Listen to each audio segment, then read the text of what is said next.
त्यामुळे शिक्षणाचा आणि ज्ञानाचा उपयोग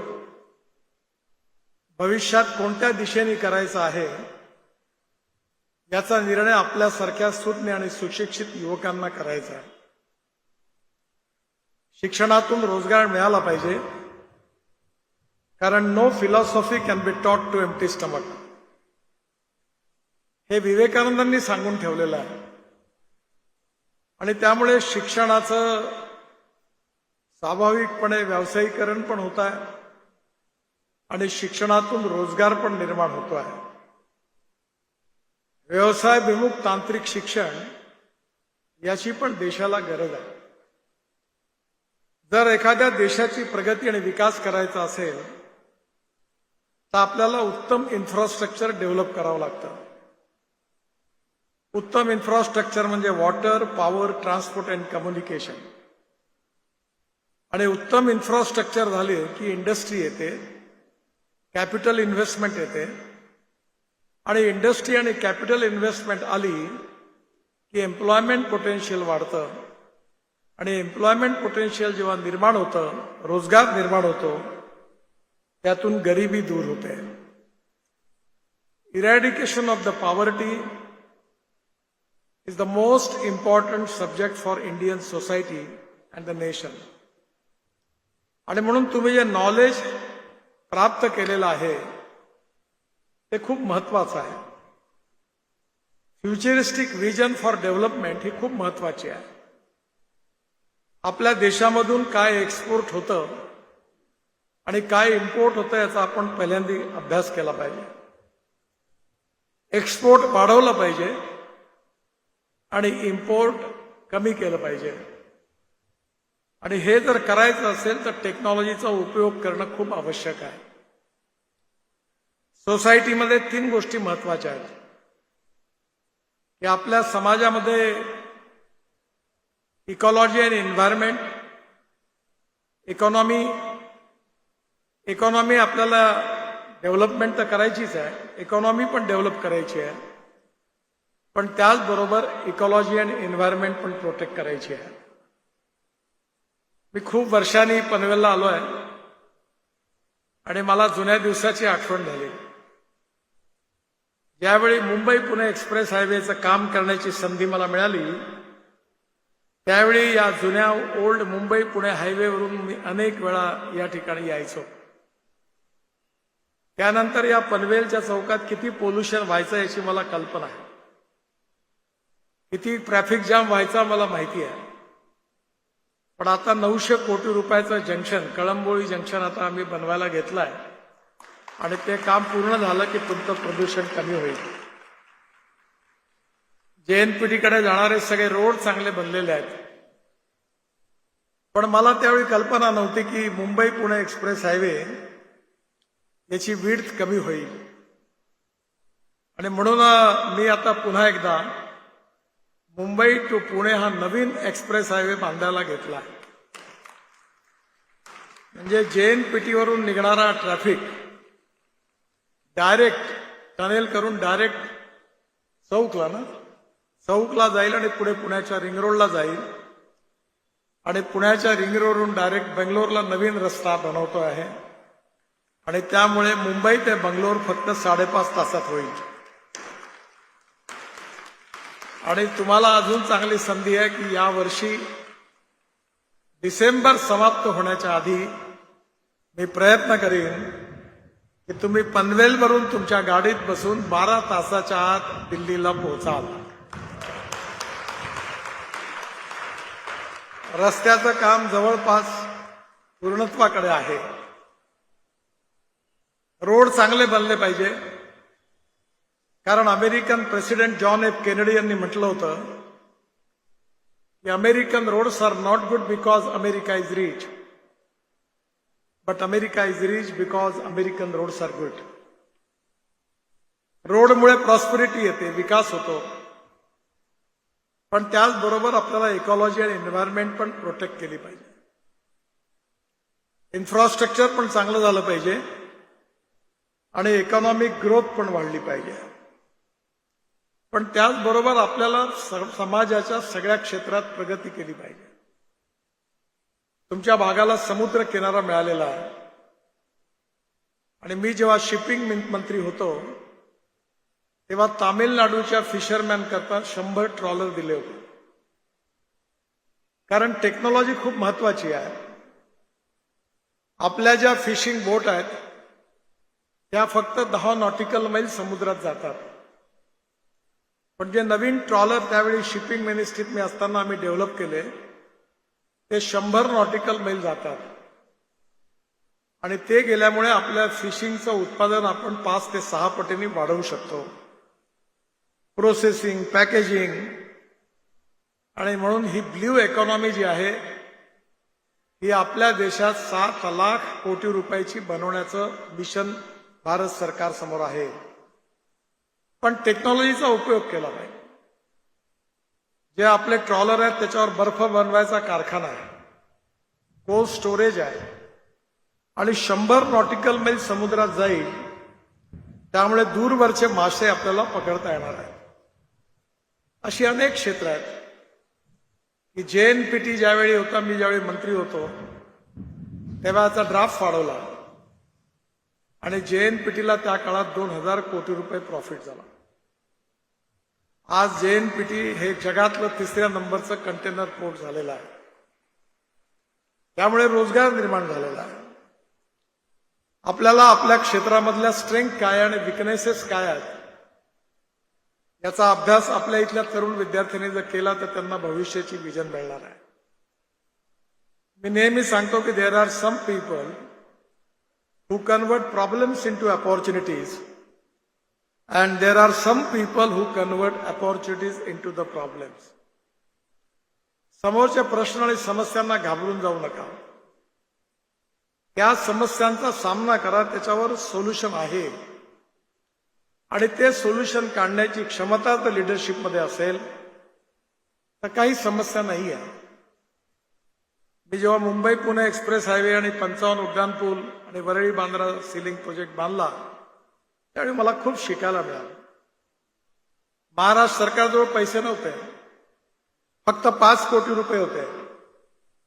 त्यावेळी धीरूभाई अंबानी आणि रतन टाटा दोघेही होते. दोघांशी पण माझे खूप जवळचे संबंध होते. मला धीरूभाई म्हणाले, तुम्हाला कोण पैसे देणार? मी त्यावेळी कॅपिटल मार्केटमध्ये गेलो आणि पैसे उभे केले. त्या काळी 600 कोटी रुपये पाहिजे होते, 1200 कोटी रुपये मिळाले.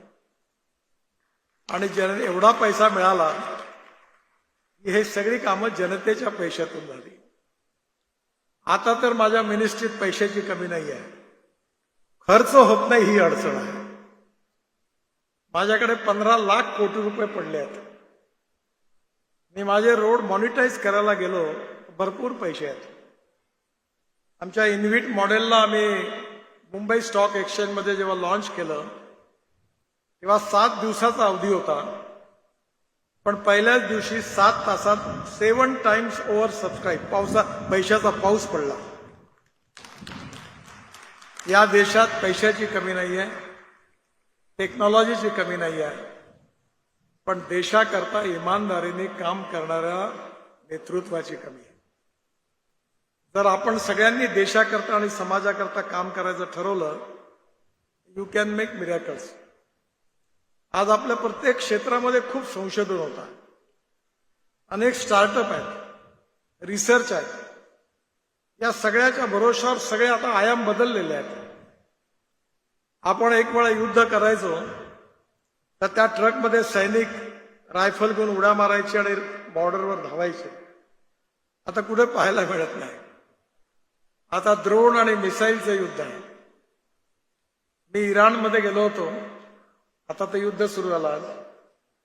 तर इराणचे प्रधानमंत्री होते, त्यांच्या ओथ सेरेमनीला भारत सरकारचा प्रतिनिधी म्हणून गेलो होतो. आणि कार्यक्रम संपल्यानंतर 15-20 लोक आम्ही VIP होतो, सगळ्यांची भेट झाली. त्यात एक हमासचे नेतेही होते, त्यांची भेट झाली. आणि मी हॉटेलमध्ये आलो आणि झोपलो. पहाटे 4 वाजता मला अँबॅसेडर आले आणि त्यांनी उठवलं आणि त्यांनी सांगितलं, साहेब आपल्याला लवकर निघालं पाहिजे. म्हटलं काय झालं? म्हणे इथे जे हम्मसचे लीडर होते ज्याला तुम्ही भेटले ते गुप्त ठिकाणी एका बंगल्यामध्ये होते आणि त्या बेडरूम मध्ये झोपले होते, तिथे मिसाईल जाऊन तिथे त्यांचा वध झाला. म्हणजे आता एवढं परफेक्शन आलंय की आपण इथे उभा आहोत आणि 3000 किलोमीटर दुरून एक्झॅक्टली आपल्यापर्यंत मिसाईल पोहोचू शकते, एवढी टेक्नॉलॉजी बदलली आहे. जे काल होतं ते आज नाही, आज आहे ते उद्या नाही. सगळ्या क्षेत्रात परिवर्तन झालं. मी अल्टरनेटिव्ह फ्युएल आणि बायो फ्युएल मध्ये काम करतो. 22 लाख कोटी रुपयाचं आपलं फॉसिल फ्युएलचं इम्पोर्ट आहे. आणि ज्यावेळी मला अतिशय आनंद आहे की आता आपण मोठा, जेव्हा मी पहिल्यांदा इलेक्ट्रिक कार, मी ट्रान्सपोर्ट मंत्री असताना माझ्या याच्यात पहिल्यांदा जेव्हा लॉन्च केली, तेव्हा मला पत्रकारांनी प्रश्न विचारला, ही गाडी रस्त्यात बंद पडली तर धक्का मारायला तुम्ही याल का? पण आता electric car, electric scooter, electric auto rickshaw, electric bus, electric truck popular झाले. आता शेतकरी अल्टरनेटिव्ह फ्युएल बनवायला लागला. ब्रोकन राईस पासून, मोलायसेस पासून, शुगर केन ज्यूस पासून, बांबू पासून, राईस स्ट्रॉ पासून आता इथेनॉल तयार होतं. आणि इथेनॉलवर फ्लेक्स इंजिन आला आता. आणि मीच आता ट्रान्सपोर्ट मंत्री असल्यामुळे मी ट्रॅक्टर कंपन्यांनाही सांगितलं आहे की सीएनजी आणि इथेनॉलवरचा ट्रॅक्टर आता द्या, नाही तर मी युरो 6चे इमिशन नॉर्म लावेन. त्यामुळे येणारा काळ ट्रक आली, कन्स्ट्रक्शन इक्विपमेंट, ऍग्रिकल्चर इक्विपमेंट आली, import substitute, cost effective, pollution free and indigenous. हे 22 लाख कोटी जर आपण वाचवले तर आपल्या देशातल्या शेतकऱ्यांच्या घरात जाते. आपल्या दिल्लीमध्ये हा जो राईस स्ट्रॉ आहे त्याला परळी म्हणतात आणि पंजाब हरियाणामध्ये ती जाळतात, त्याच्यामुळे दिल्लीमध्ये प्रदूषण होतं. पण मी मागे लागलो आणि परळीपासून आता बायो बिटुमिन तयार झालं. आम्ही पहिला 1 kilometre road Nagpur Jabalpur national हायवेवर बांधला आणि आता सेंट्रल रिसर्च रोड ऑर्गनायझेशन CSIRने, मी त्यांना म्हणलं हे पेटंट विका, 15 इंडस्ट्रीने विकत घेतलाय. आता कोणी परळी जाळणार नाही, त्याच्यापासून बिटुमिन तयार होईल. आपल्याला बिटुमिन इम्पोर्ट करण्याची जरूरत पडणार नाही.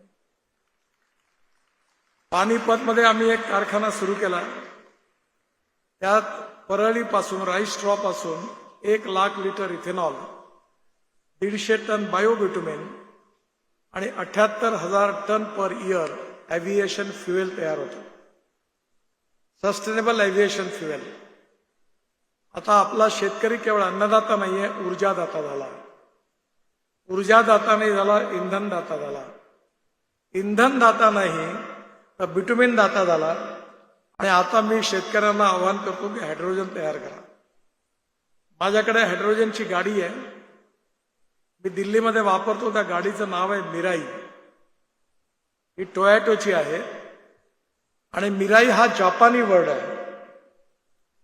मिराई मीन्स फ्युचर, भविष्य, आणि हायड्रोजनवरती चालते. मी युनिव्हर्सिटीतल्या आपल्या स्टुडंट्सला आणि प्रोफेसर्सला विनंती करेन की भविष्यात देशाच्या उपयोगाच्या कोणत्या टेक्नॉलॉजी आहेत त्या शोधून काढा. जर आपण पाण्यापासून आणि बायोमासपासून जर ग्रीन हायड्रोजन तयार केला तर आज आपण ऊर्जा आयात करणारे नाही, तर ऊर्जा निर्यात करणारा देश बनतो. आज आपल्या इथे पेट्रोलियम पासून हायड्रोजन तयार होतो, तो ब्राऊन आहे. कोळशापासून तो ब्लॅक हायड्रोजन आहे. आता म्युनिसिपल वेस्टला सॅग्रिगेट करून आपण त्यातून ऑर्गॅनिक वेस्ट काढून त्याचा हायड्रोजन तयार करू शकतो. तुमचा हा रोड जो दिल्ली मुंबई हायवे इथे येतोय, त्याच्या सुरुवातीच्या काळामध्ये आम्ही दिल्लीमध्ये खूप कचरा आहे. 4 टेकड्या आहेत कचऱ्याच्या. गाझीपूर म्हणून टेकडी आहे. 80 लाख टन कचरा सॅग्रिगेट करून रोडमध्ये टाकला आहे. माझी महेश बालडेंना विनंती आहे की पनवेलमध्ये जर कचरा असेल तर महानगरपालिकेचे मेयर साहेब सॅग्रिगेट करा. तुमचा सगळा कचरा आम्ही रोडमध्ये टाकायची व्यवस्था करू, म्हणजे पनवेल मधलं प्रदूषण दूर होईल. जसं मी सांगितलं की नॉलेज टू वेल्थ, तसं waste to wealth is very important. No person is waste and no product is waste. It is depending upon the appropriate vision of the leadership, appropriate technology, that you can convert waste into wealth. ही तरुण पिढी आहे, त्यांचं research आणि education खूप महत्वाचं आहे. अमेरिकेमधल्या 10 डॉक्टरमध्ये 6 doctor भारतीय आहेत. युकेमध्ये तसंच आहे. आपले सॉफ्टवेअर इंजिनियर्स जगात सगळ्या ठिकाणी त्यांचं नाव आहे. आणि त्यामुळे येणाऱ्या काळात शिक्षणाचा उपयोग भविष्यातला भारत निर्माण करण्याकरता कसा होईल याचा तुम्ही विचार करा. तुम्ही जेवढं चांगलं संशोधन कराल तेवढा तुमचा फायदाही पण होणार आहे, कारण त्यातून पैसेही मिळणार आहे. पण एक गोष्ट महत्वाची आहे की शिक्षणातून माणूस सुशिक्षित जरूर बनतो, पण सगळेच सुशिक्षित सुसंस्कृत असतात असं नाही. शिक्षणाबरोबर ज्ञानाबरोबर value based education, value based family system ही तेवढीच महत्वाची आहे. व्हॅल्यूज म्हणजे खरं बोलणं, चांगलं वागणं. आपल्या इतिहास, संस्कृती आणि विरासतमध्ये इंडियन व्हॅल्यूज कोणत्या आहेत त्याचा अभ्यास आपण सगळे करतो. आणि व्हॅल्यू आधारित जर आपण व्यक्ती निर्माण केलं तर आपण उत्तम नागरिक बनू. आपण सुशिक्षित आहोत, रिसोर्सेसफुल आहोत, पण आपण जर उत्तम नागरिक बनलो नाही तर त्याचा उपयोग काय आहे? आपला IQ चांगला आहे, पण त्याचा उपयोग समाजाकरता, देशाकरताही झाला पाहिजे, गरीब माणसाकरताही झाला पाहिजे. हा सोशल कॉन्शियसनेस, सोशल रिस्पॉन्सिबिलिटी आणि सोशल अवेअरनेस हा देखील आपल्या उच्च विद्या विभूषित तरुणांमध्ये असला पाहिजे, तर ज्ञानाचा उपयोग आहे. आणि म्हणून येणाऱ्या काळामध्ये ज्ञानाचा विकास करायचा, नॉलेजला विकसित करायचा आहे, नवीन नवीन टेक्नॉलॉजीमध्ये रिसर्च करायचा आहे.